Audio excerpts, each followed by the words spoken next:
64তম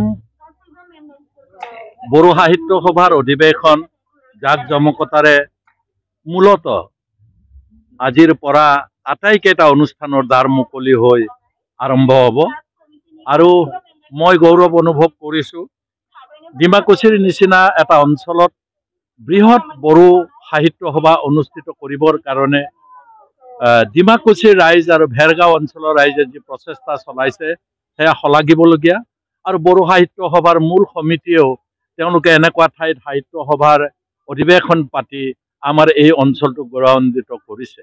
মই বড়ো সাহিত্য সভাৰ 64তম অধিৱেশনৰ সময়ত এটাই কথা ক'ব বিচাৰিছোঁ যে বড়ো ভাষা ইতিমধ্যে সাংবিধানিকভাৱে স্বীকৃত ভাষা হিচাপে 2003 চনৰ BTC চুক্তিৰ সময়তে হৈছে আৰু তেতিয়াৰ পৰা এতিয়ালৈকে বড়ো ভাষাই দ্ৰুত গতিত যোৱা 18-19টা বছৰে আগবাঢ়ি গৈছে।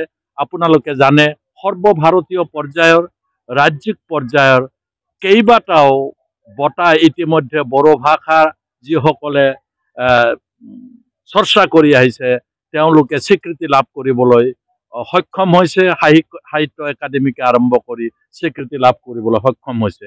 মই তেখেতসকলক আদৰণি জনাইছোঁ।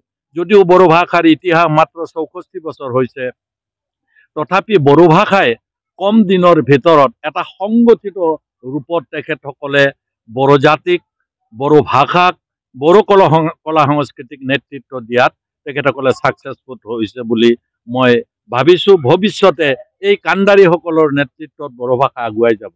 আজি এটা কথা ক'ব লাগিব যে ইয়াত যিখন অধিৱেশন হৈছে সেই অধিৱেশনৰ মূল গেটটো মোক উন্মোচন কৰিবৰ কাৰণে ইয়াত মাতি আনিছে আৰু উন্মোচনৰ সময়ত মই গেটত সন্মুখত দেখিছোঁ গোটেই উত্তৰ পূৰ্বাঞ্চলৰ যি জনজাতীয় ইতিহাস তাৰ গেটটোৰ দুই কাষে ৰাখিবৰ কাৰণে প্ৰচেষ্টা চলাইছে।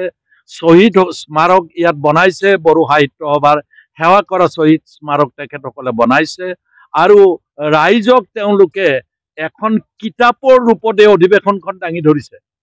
এখন বড়ো জাতিৰ বড়ো ভাষাৰ বড়ো এই সাহিত্য সভাৰ অধিৱেশনলৈ আহিলে আপুনি নিজাববীয়াকৈ কোনো কিতাপ নপঢ়াকৈ কিছু আভাস যাতে এই অধিৱেশনত আহি আপোনালোকে পায় তাৰ এক প্ৰতিচ্ছবি গেটৰ আৰম্ভণিৰ পৰা আপোনালোকে দেখিবলৈ পাইছে। তেনে এক চিন্তা চৰ্চাৰ কাৰণে বড়ো সাহিত্য সভা আৰু ৰিচেপশ্যন কমিটিৰ সকলোলৈ মই ধন্যবাদ জনাইছোঁ আৰু ছাকচেছফুল হ'ব বুলি কামনা কৰিছোঁ।